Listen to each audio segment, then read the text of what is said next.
capítulo 35 y el 36. ¿Ok? 35 y 36, si no me equivoco. Sí, 35 y 36. Bueno, la parte de capítulo 35 nosotros, o sea, ese capítulo se enfoca en entender cómo funciona la inmunidad específica, ¿ya? Y la inmunidad específica hablamos prácticamente de los linfocitos, que estos pueden ser sensibilizados para actuar de manera exclusiva contra ese antígeno contra el cual fue sensibilizado, ¿ya?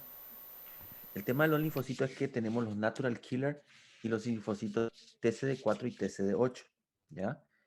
Ahora, estos linfocitos, así como los linfocitos T, que son esos, los linfocitos B, que después se pueden transformar en plasmocitos una vez que son sensibilizados, son el tipo de inmunidad específica. ¿Qué quiere decir eso? Que si es que reacciona contra el estreptococo o una parte del antígeno del estreptococo, solo va a reaccionar contra ese antígeno. Si viene un estáfilo y este no fue sensibilizado aún, no va a reaccionar contra esa parte, ¿verdad? Si bien sabemos que los linfocitos son más específicos para los virus, en algunos casos da también reacciones contra las toxinas de las bacterias, ¿ya? Bueno, entonces, a esta parte de la inmunidad es denominada específica justamente por eso, porque va a reaccionar exclusivo con ese antígeno para el cual fue sensibilizado. No va a reaccionar contra otro. Va a pasar la bacteria enfrente y le va a ver el linfocito y no va a hacer nada. ¿Por qué? Porque todavía no fue sensibilizado. ¿Ok? Entonces, entender bien esos conceptos. En esta parte nosotros vamos a ver los dos grupos celulares que serían el grupo de los linfocitos T y el grupo de los linfocitos B. Ambos son, derivan de las mismas células pluripotenciales, pero debemos distinguir cómo es que se da la maduración de estos dos grupos de células. Y eso es algo que deben de entender. Bueno, y ahí el libro habla de la parte que el linfocito T va a madurar en el timo y todo ese proceso, ¿verdad? Hay una imagen incluso.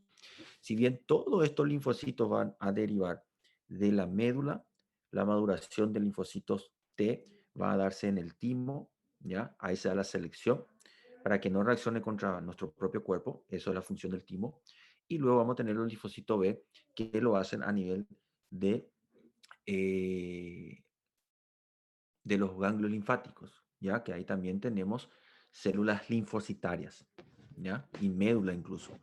Entonces, estas maduraciones y estas vías que tienen estas dos células son totalmente diferentes y eso es algo que deben de entender.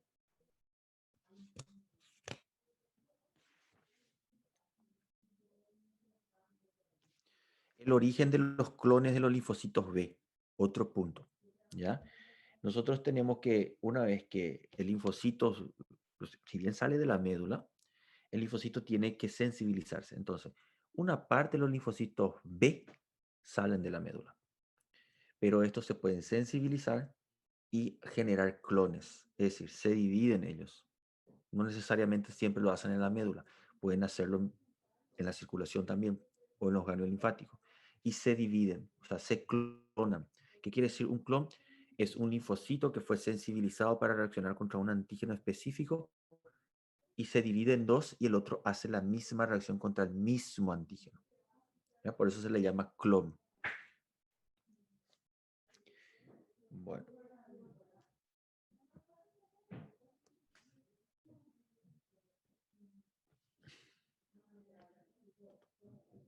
el mecanismo de sensibilización también tienen que entender bien esa parte, en donde tenemos las células presentadoras de antígenos, por ejemplo es el macrófago, que este presenta el antígeno al linfocito B, el linfocito B lo reconoce y comienza a generar inmunoglobulinas contra ese antígeno, es decir, se transforma en un plasmocito y puede generar inmunoglobulina, ¿ya?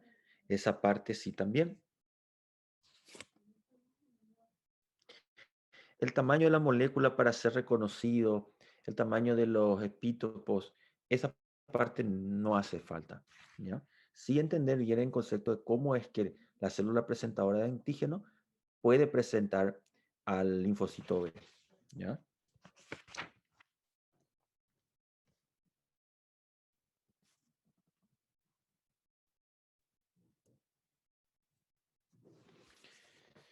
Eh, creo que había una imagen de eso, creo que no encuentro. Bueno, otro punto interesante a tener en cuenta es cómo funcionan los linfocitos natural killer. No sé si el libro cita eso, ¿ya? Yo de todas formas voy a volver a mirar para hacer el examen, pero si no cita no voy a preguntar. Pero algo a tener en cuenta es que el natural killer tiene una proteína que se llama, o sea, la proteína que sería molécula de histocompatibilidad está presente en las células. Entonces el natural killer viene, encaja en la molécula de histocompatibilidad, reconoce como nuestro y no le ataca. Y vuelve a recorrer. Viene otro natural killer, encaja con la molécula de histocompatibilidad, reconoce como nuestro y no ataca. Pero si la molécula de histocompatibilidad no está y viene el natural killer y no reconoce, ataca. ¿Sí? Entonces, entender esa parte de la molécula de histocompatibilidad. Importante porque sí, es el principal dolor de cabeza en un trasplante de órgano. Nosotros vemos si es compatible el donante, no solamente en sangre, sino también por la molécula de histocompatibilidad para que los linfocitos del receptor no ataquen el órgano. ¿Sí? Ahí es bueno entender esa parte. Muy bien. Ya le dije cómo se da la molécula presentadora de antígeno. Usan el mismo receptor prácticamente. eh, y la activación de los plasmocitos, ¿ya? Esa parte también. Y creo que en esta parte del libro habla de cómo se da la sensibilización de los linfocitos T. Entonces tenemos dónde se produce el linfocito B, dónde madura, dónde se produce el linfocito T, dónde madura, cómo se activa el linfocito T, ¿ya? Es decir, cómo se sensibiliza y también cómo se activan los linfocitos B, cómo se da la sensibilización de los linfocitos B, ¿ya? ¿Cuál es el mecanismo del linfocito B? Que sería transformarse en plasmocito, producir inmunoglobulina y generar clones, ¿ya? Y las células memoria, que eso nosotros usamos la vacuna para justamente las células memoria queden y cuando haya una infección por el virus de influenza, por ejemplo, esto no sea tan grave. ¿Por qué? Porque el cuerpo ya está sensibilizado gracias a las células memoria. Eso entender también. La célula memoria tenemos el linfocito T y linfocito B, ambos. ¿Ya? A ver si me falta hablar algo. Doutor, Escucho. permisso. Eu tenho uma dúvida a respeito das imunoglobulinas. No vídeo, o senhor explicou que tem tem a ativação. Vamos falar do linfocito B, por exemplo. A célula apresentadora de antígeno vai lá, apresenta o antígeno e ele começa a produzir as imunoglobulinas, certo? Vamos supor que seja uma IgG. A minha dúvida é a seguinte: essa imunoglobulina, ela fica presa? Ela pode. Eu tenho dúvida se ela pode fazer as duas ações ao mesmo tempo. Uma, ela ficar presa à membrana do linfocito e servir para se ligar ao antígeno, ou ela só libera as imunoglobulinas para as imunoglobulinas fazer opsonização e se ligar à La vía de complemento. membrana. O senhor entendeu? Não sei se eu me Sí, expliquei bem. sí, no. El plasmocito genera inmunoglobulina, es decir, produce y suelta y empieza a circular esa inmunoglobulina por la sangre. La inmunoglobulina viene y se une y queda unida a la bacteria y eso por sí sola no genera ozonización. El tema es que la inmunoglobulina me va a activar el sistema de la vía de complemento, ¿ya? El sistema de la vía de complemento van a encontrar en el libro, yo no sé si te es en el video, creo que habría citado, que sería la parte, si, fíjense en el libro, la página 35.6, perdón, figura 35.6, ¿ya? Aguardo que abran su libro y me avisan.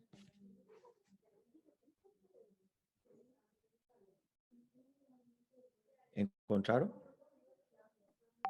¿Sí? Perfecto. Fíjese que el primero de todo dice complejo antígeno anticuerpo. ¿Lo leen? Bueno, el anticuerpo es la inmunoglobulina, ¿ya? La inmunoglobulina. Entonces nosotros tenemos algo como esto. A ver si aquí la pizarra.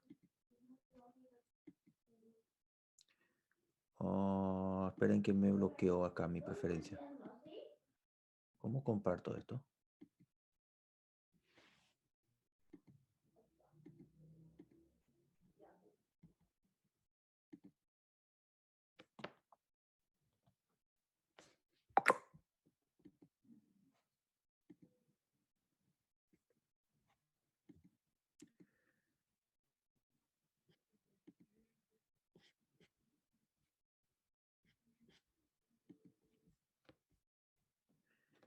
¿Y ahora?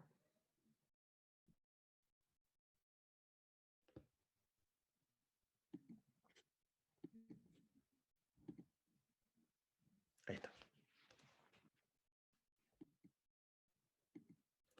Bueno, suponer que esta es una bacteria y en la membrana de la bacteria hay una proteína para el cual se generó un antígeno, ¿ya? Entonces, es una bacteria que está entrando por segunda vez y viene el bracito del antígeno, que es el anticuerpo. Digamos que esta es una IgG y se acopla a la bacteria. ¿Qué pasa? Que cuando se da este acoplamiento de la bacteria, de la inmunoglobulina, ¿sí? Me va a activar el sistema de complemento. Primeramente, aquí se me va... Ah, muy grande ya es eso.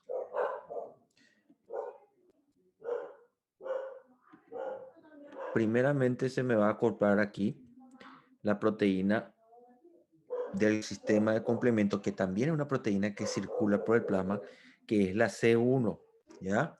Si ven la primera barrita, se va a convertir de C1 a C1'.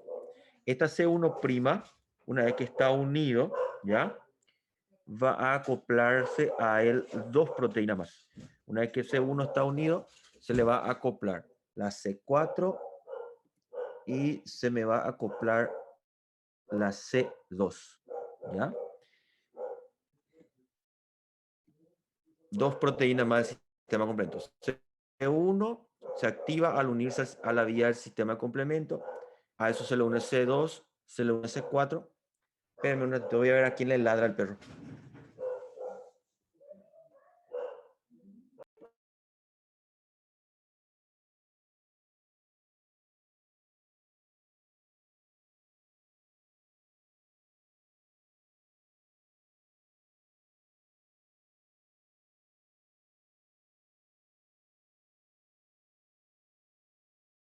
La C1 es la que va a unirse a la inmunoglobulina y me va a formar lo que sería el complejo antígeno, ¿ya? Anticuerpo.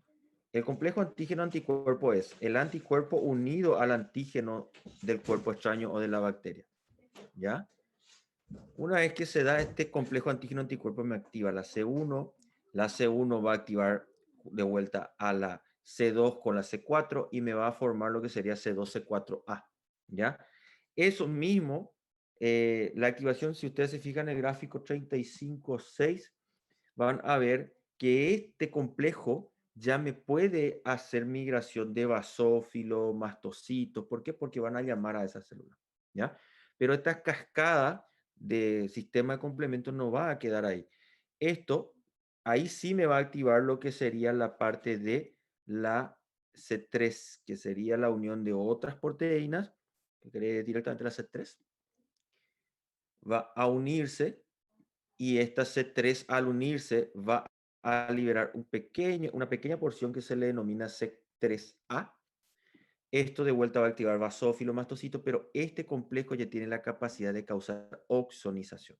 Es decir, ya tiene la propiedad de poder romper la membrana de la bacteria y generar la oxonización. Si no se da ese punto, va a seguir activando la cascada que va a ser la C6, C7, va a ir por la C8 y C9 Y cuando tenemos todas las cascadas de la proteína, tenemos al final lo que sería la lisis celular. ¿Ya? Doutor, uma Sí, dúvida. No caso C1, ele tem três partes.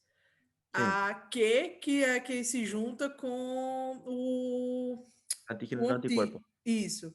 Aí, quando ele se junta, é que vai ativar a RAS e a RAS que vão rotar C2 e C4. Em C2A e C2B e C4A e C4B, não é isso? Sí, sí. Por eso le llamamos cascada, o sea, sistema, creo que en portugués le dicen sistema cascata de complemento, ¿verdad? Que es cascada en español, ¿verdad? Igual pasa con la vía de la coagulación, es una serie de proteínas que se activan, ¿ya? Cuando se da la activación de la C1, realmente lo que se va a dar es partición prácticamente de dos proteínas más. Lo mismo pasa con la C3, que sería C3A y C3B, ¿ya? La C3B es la que me va a causar ozonización y la C3A me va a activar más mastocitos, basófilos y, bueno, generarme vía la inflamación. La C3B tiene la propiedad ya de generarme lisis o bien seguir activándome la cascada de la coagulación, lo que sería después a ver, C5, C6, eso de vuelta al unirse me va a activar la C8, por la unión de C5, C6 es lo que me activa la C8 y la C9 y ahí ya tenemos lisis celular, ¿ya? Graças, doutor. De nada, de esa forma actúa el sistema de complemento, sea IgG, sea IgM o IgA. Cualquiera de ellos me va a activar la vía de la coagulación, así dije, la vía del sistema de complemento. ¿Ya? Esto es por un lado. Doutor, Lo otro que puede generarme también la inmunoglobulina es precipitación, ¿ya? Unirse a la bacteria, generar un peso, digamos, de esa forma y hacer que precipite, ¿sí? doutor, assim, a parte que, aí no caso, evoluindo, a parte que me deixa dúvida é a seguinte, o sistema de complemento gerou a imunoglobulina e liberou a imunoglobulina, ela vai causar a ativação do sistema de complemento para lisar. Agora, o próprio linfocito, ele foi lá, se diferenciou e começou a produzir a imunoglobulina. O papel dele é só esse, produzir imunoglobulina para que isso aconteça? A própria célula do linfocito não tem uma ação única e exclusiva dele, de ele mesmo fagocitar ou lisar a célula? No, no hace eso. El que puede hacer eso es el linfocito T, ¿ya? El que hace combate cuerpo a cuerpo es el linfocito T, ¿ya? Digamos, bacteria y linfocito, cuerpo a cuerpo, ¿ya? El que hace combate a distancia es el linfocito B. Ellos están en la médula, digamos, en la médula de los ganglios linfáticos y de allí produciendo inmunoglobulina. Ellos no hacen Entendi. combate cuerpo a cuerpo. Ellos hacen, digamos, un combate táctico a distancia. Sin embargo, el cuerpo a cuerpo es linfocitos T. Entendi. Então, doutor, quando está escrito lá que existe uma expansão clonal, e aí então o que eu estou fazendo é multiplicando a produção de imunoglobulinas. No, expansión clonal es esto.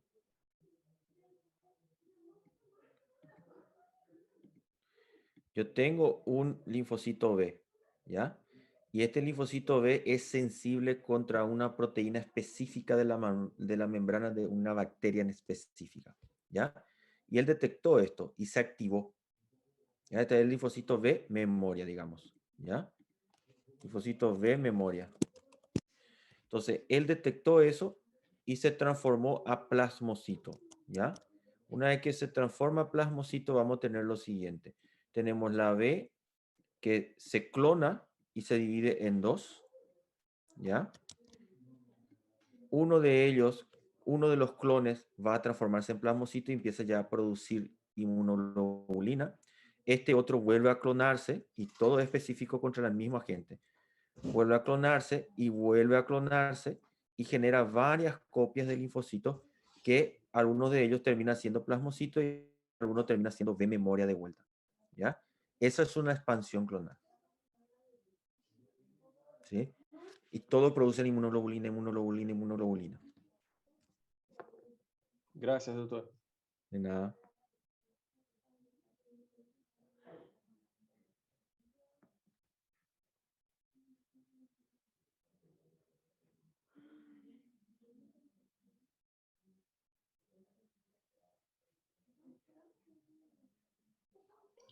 Doutor, a expansão clonal é no linfocito T ou no B?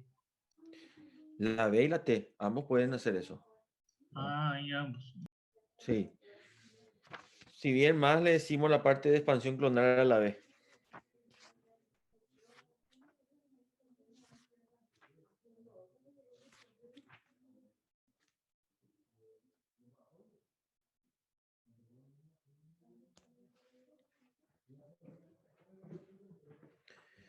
Ahí en la página, no, en la figura 35.9 van a ver cómo funcionan los linfocitos T. ¿Ya? Como van a ver directamente que es cuerpo a cuerpo, es decir, agente extraño o bacteria o virus, directamente ellos van y atacan. Primeramente la inmunoglobulina se puede unir al virus y los linfocitos natural killer detectan eso y atacan. ¿Sí? O linfocito citotóxico, como se le dice. Figura 35.9 está eso.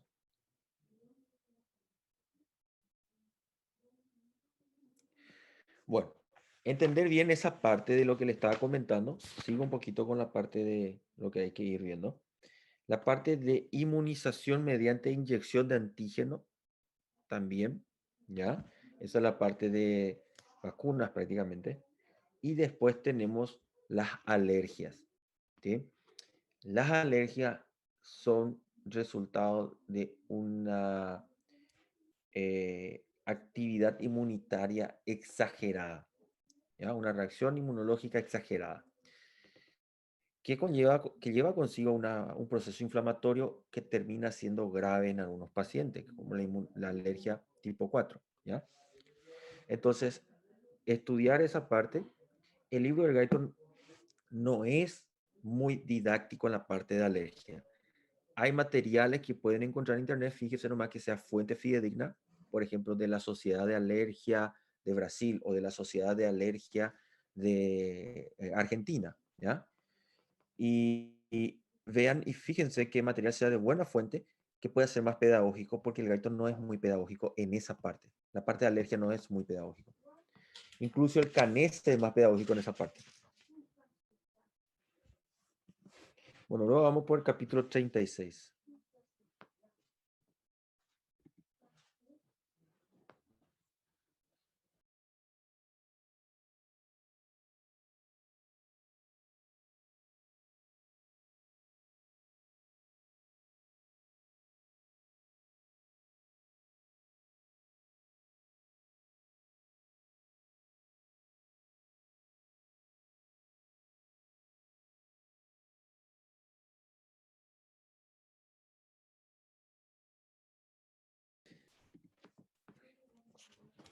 Bueno, vamos con el capítulo 36.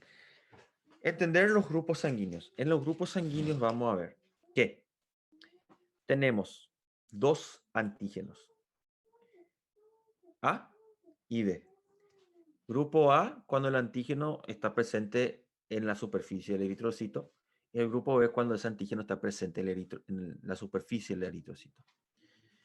Obviamente, cuando una persona es del grupo A, no va a reaccionar contra su propia sangre, ¿ya? Termina teniendo anticuerpos para el grupo B, ¿ya? ¿Por qué? Porque el antígeno de la A está en su eritrocito y nosotros nos vamos a crear inmunidad contra algo que es de nuestro propio cuerpo. Eso no pasa, ¿ya? Claro, hay enfermedades inmunológicas en el que sí, pero en condiciones fisiológicas no debería de pasar. Entonces, si dentro de mi cuerpo, el eritrocito, en su membrana, tiene una proteína específica, al cual le llamamos antígeno A, no va a producir anticuerpos contra mi propia sangre. ¿Entienden esa parte? Entonces, si eso está presente, reconoce como de nuestro propio cuerpo y no genera anticuerpos. ¿Qué sí va a pasar? Reconocer a la proteína del grupo B como extraño. Entonces, sí voy a tener anticuerpos contra el grupo B. si soy del grupo A. ¿Ya entendieron esa parte? ¿Sí? Ahora, ¿qué pasa con las personas del grupo B? Las personas del grupo B tienen en la superficie de su eritrocito una proteína que es identificada como antígeno B. ¿Ya? Entonces, su cuerpo no va a producir anticuerpos contra su propia sangre. Va a producir anticuerpos contra sangre o sustancia extraña. En ese caso sería el antígeno A, va a ser extraño para una persona que tiene sangre del grupo B. Entonces el cuerpo tiene, si tiene antígeno A, tiene anticuerpo contra la B. Si tiene el antígeno de la B, tiene anticuerpo contra la A. ¿Ya? ¿Y qué pasa con el grupo O también se le suele decir grupo 0? Que estas células no tienen ningún anticuerpo en su superficie. Entonces, cuando ve la proteína de la A o de la B, genera anticuerpos contra ambas. Entonces, el grupo 0 tiene en su sangre anticuerpos contra la A y contra la B.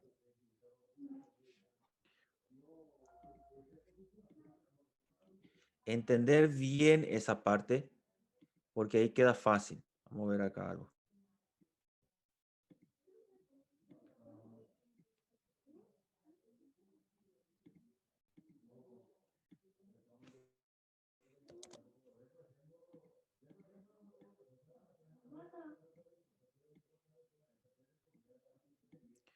Digamos el eritrocito.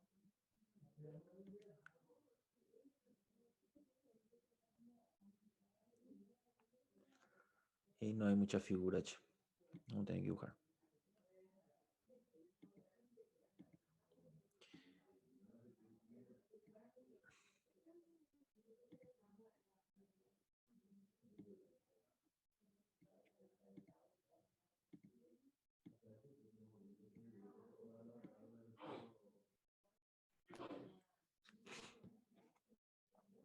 Bueno, digamos que estas son las proteínas que van a estar en la sangre.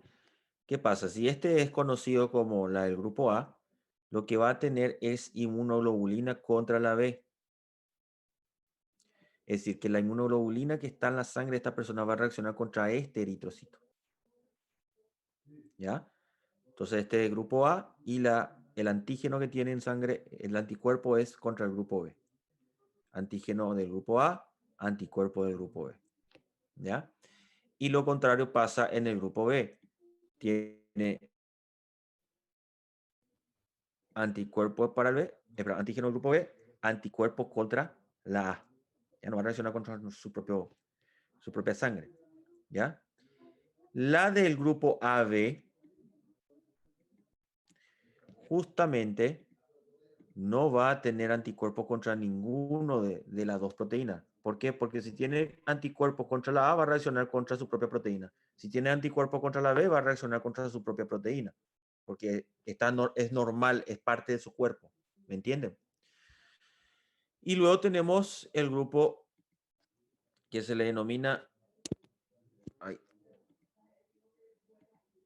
la O, que no tiene ninguna proteína en su superficie de la membrana. Y entonces, cuando entra en contacto contra la proteína del grupo A, él reconoce como extraño y genera anticuerpos. Y cuando por A o motivo entra en contacto contra el grupo B, él reconoce como extraño y genera anticuerpos. ¿Por qué? Porque esa proteína no existe en su cuerpo. Entonces, cuando está presente, reconoce como extraño. Entonces, la del grupo A conoce solo esta proteína, no conoce la del B. Por eso genera anticuerpos. La del grupo B conoce solo esta proteína, no conoce la del A, por eso produce anticuerpos. La del grupo O no conoce ninguna de las proteínas, entonces produce anticuerpo contra ambas. La del grupo AB conoce las dos proteínas, entonces no produce anticuerpo. ¿Ya? ¿Por qué el grupo O es donante universal? Porque si yo le doy sangre del grupo O a alguien que tiene el grupo A, ¿este tiene algún antígeno en su superficie que se pueda reconocer como extraño? No hay. Entonces, no va a producir anticuerpos, no va a reconocer como extraño. Por eso puede donarle la A. Dona la B, tiene anticuerpos en su superficie que pueda ser reconocido como tampoco. Entonces también puede donarle a la B. Puede donarle a la AB. ¿Hay anticuerpos en su superficie que pueda ser reconocido como extraño? Tampoco. Por eso puede donarle a la AB también. Ahora, ¿qué pasa si hacemos los contrarios? La del grupo A le dona al grupo 0. ¿Hay en su superficie anticuerpo que pueda ser reconocido como extraño? Sí. Y su inmunoglobulina contra la A va a reaccionar si es que recibe. Eso este puede donarle a todos y ninguno puede donarle a él. ¿Por qué? Porque todos tienen proteína en su superficie y si uno de ellos le donan, hay proteína en su superficie que va a reaccionar. ¿Entienden esa parte? ¿Sí? Bueno, estos son proteínas que están en la superficie. Después tenemos el grupo RH, ¿ya? El grupo RH realmente son 32 proteínas, pero de esas 32 proteínas, 6 son las que pueden generar reacción y entre ellas 3 son las que nosotros detectamos para decir este puede reaccionar o no. Entonces, cuando hablamos que RH positivo significa que hay una proteína RH en la membrana. Entonces, este sería un grupo A, RH positivo, porque el RH está presente. Y si no está el RH presente en la membrana, le llamamos RH negativo. Entonces, este sería un grupo B, RH negativo, porque no hay la proteína RH en su membrana. ¿Ya? ¿Y importa en algo el RH? Sí importa. ¿Por qué? Porque si esta persona es grupo B, RH negativo, él no conoce la proteína RH, entonces puede generarme inmunoglobulina contra el RH. Y cuando yo le doy un grupo B, cuando yo le doy un grupo B, digamos que es grupo B,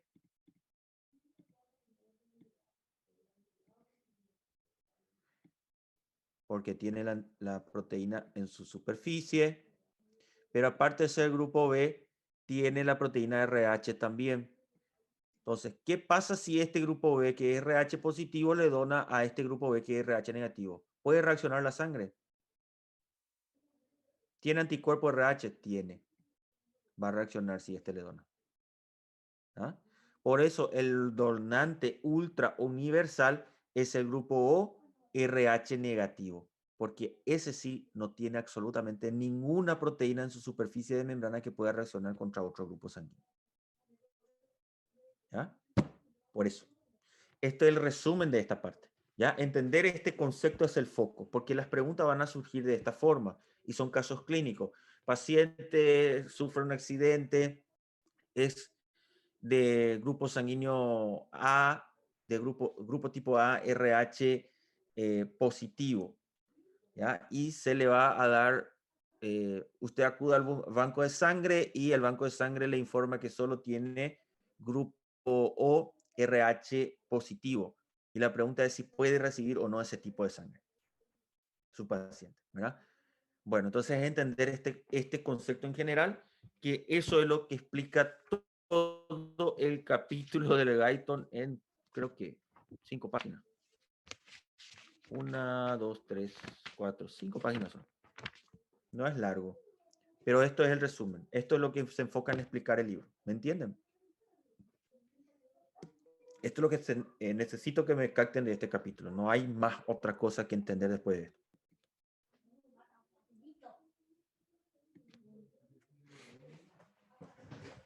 Bueno, ahora mira el chat si hay preguntas. El proceso de aglutinación. Sí, ese es un proceso de aglutinación de la parte de inmunidad, sí, por activación de sistema complemento. Aglutinación es un IgA también, más bien IgA vamos a encontrar en la vía respiratoria. Mucosa, más que nada mucosa, ¿no?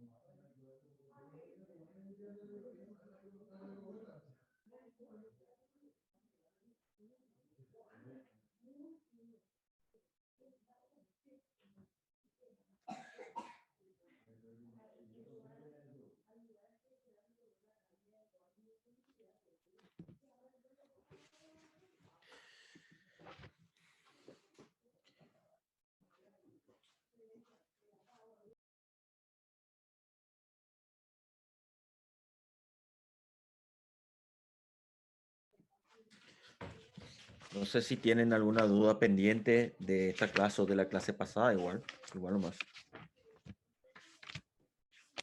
Es un poquito más Doutor, largo y complejo de entender, sería el 35, capítulo 35, que es inmunidad específica, ¿verdad? Grupo sanguíneo es fácil, una vez que captan esa parte del resumen. eu tenho uma outra pergunta também, doutor. No caso Sim. da aglutinação, que é um dos processos lá do combate, né? Existe o perigo dessa aglutinação ocorrer na torrente sanguínea e se existe esse perigo, existe aquele perigo de formação de trombo ou coisa parecida?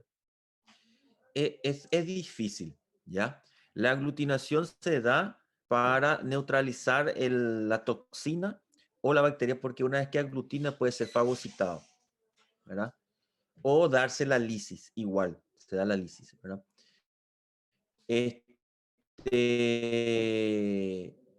En algunas patologías sí puede activar la vía de la coagulación y generar trombos, ¿verdad? O cuando esto termina lesionando la membrana. Porque la vía de la coagulación tenemos que se puede dar la activación por la vía intrínseca o la vía extrínseca, ¿verdad? La vía intrínseca es la que se puede activar por este mecanismo de aglutinación y que puede generar, bueno, en el peor de los casos se da lo que llamamos coagulación intradiseminada, que agota toda la reserva de la plaqueta y después la persona empieza a sangrar por todo lado, ¿ya? Porque ya no tiene cómo controlar la hemostasia, ¿ya? Sangra el ojo, sangra la nariz, sangra el oído, sangra la gengiva, ¿ya? Eso se da posterior a una coagulación intradiseminada. ¿Por qué? Porque la coagulación intradiseminada agota todita las plaquetas, todo el fibrinógeno que hay y empieza a escasear, o sea, no hay en el plasma más esas proteínas y ya no hay cómo contener la sangre y empezamos a sangrar. Porque la parte de hemostasia es dinámica. Ahora mismo, en el cuerpo de ustedes, hay micro lesiones vasculares constantes, ¿ya? Millones por segundo, pero no sangran por todos lados porque la hemostasia automáticamente lo repara y se da el proceso de reparación y es algo dinámico, constante y no sangramos. Pero si se agota la reserva de plaquetas de fibrinógeno, empezamos a sangrar por todos lados. Conjuntiva, nasal, gengiva, oído, por todos lados sangramos. ¿Por qué? Porque esas reservas, esas proteínas se agotaron. ¿Me entienden? ¿Ya? Eso vamos a ver cuando entremos en hemostasia, pero eso es un riesgo que es la parte de coagulación intradiseminada, que se dé esa activación por la vía de aglutinación cuando la carga viral o viral decimos incluso a la bacteriana, la virulencia es muy alta, la carga del agente agresor es alta, la aglutinación puede terminar causando coagulación intradiseminada. Doutor, querendo, só abusando um pouquinho, Sí. e essa parte que eu não compreendi bem, a parte da precipitação, que também era um dos mecanismos, né? Sí. O senhor pode dar uma luz? Sí, mira, la aglutinación es cuando tenemos la bacteria, digamos, y se une la inmunoglobulina a una bacteria con otra bacteria, ¿ya? Entonces queda atrapada dos y junta todas, porque quedan atrapadas, tienen un peso en específico y precipita, es decir, que caen en sentido de la gravedad, ¿ya? Y queda en esa parte del endotelio, y bueno, el macrófago ya llega hasta ese punto, ¿sí? Eso sería la parte de precipitación. Neutralización es otro nombre que se le da también. Ya de esa forma neutraliza, o aglutinando o precipitando. Então, doutor, no caso, essa parte da precipitação, ela ocorre só no torrente sanguíneo, porque eu fiquei pensando, por exemplo, numa conjuntiva. Se eu tenho uma infecção que já está no tecido conjuntivo ali, eu não teria esse processo, então, né? Sí. No, este proceso se puede dar tanto a nivel sanguíneo, ¿ya? También se da a nivel de cavidades, por ejemplo, la parte de el espacio pleural, el espacio pericárdico, que es virtual cuando se torna real, bueno, ahí también se puede dar el proceso de precipitación, ¿ya? Esta inmunoglobulina logra pasar hasta ese punto y generar esa parte, ¿verdad? A nivel el tercer espacio de abdomen también, en el caso de ascitis y que este tenga una sobreinfección, bueno, lo cual no es frecuente, pero puede darse. Pero la precipitación, la mayoría de ellas es en sangre, porque cuando hablamos de bacterias, la carga bacteriana no suele ser muy alta. En una septicemia, digamos que va a haber bacteria en cierta cantidad, pero no va a ser tan alta. Donde hay mayor carga de virulencia es en una infección viral, porque el virus se replica millones por segundo con cada célula que infecta, ¿ya? Y generalmente la neutralización es lo que se da, pero es tan pequeño que no genera disturbio en la circulación sanguínea, ¿ya? Son microscópicos estos agentes.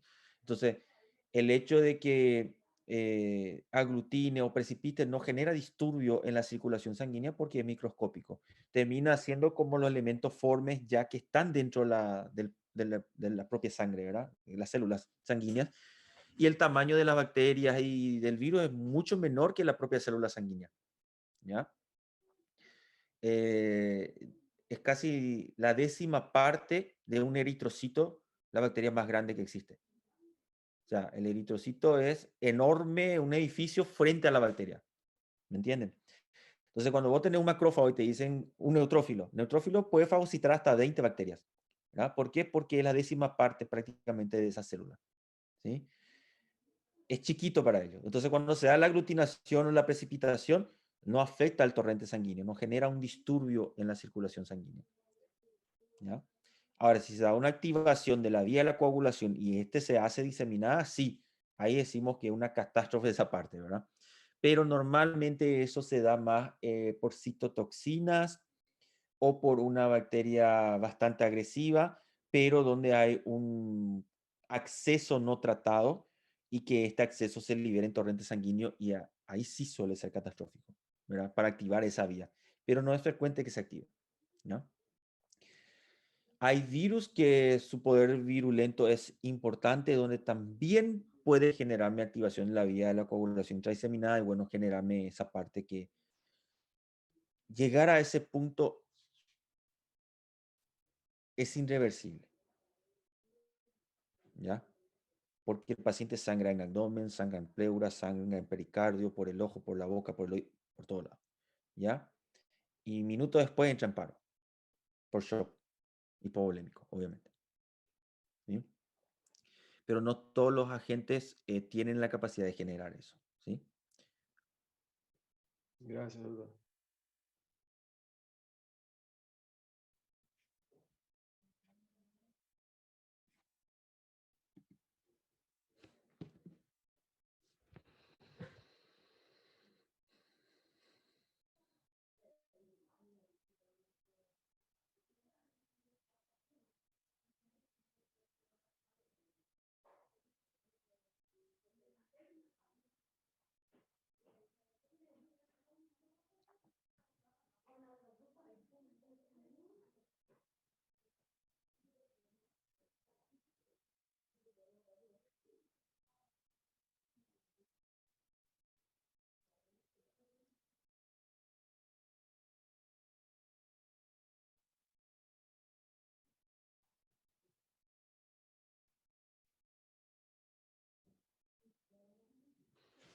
Bueno, si no tiene más preguntas, dejamos por aquí nuestra conferencia.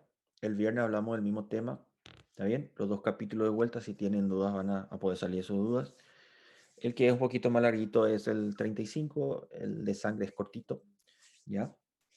Enfóquese en entender esos puntos más claves, ¿está? Le dejo por aquí. Vamos a estar viéndonos el viernes. Que tengan una linda semana. Chao, chao.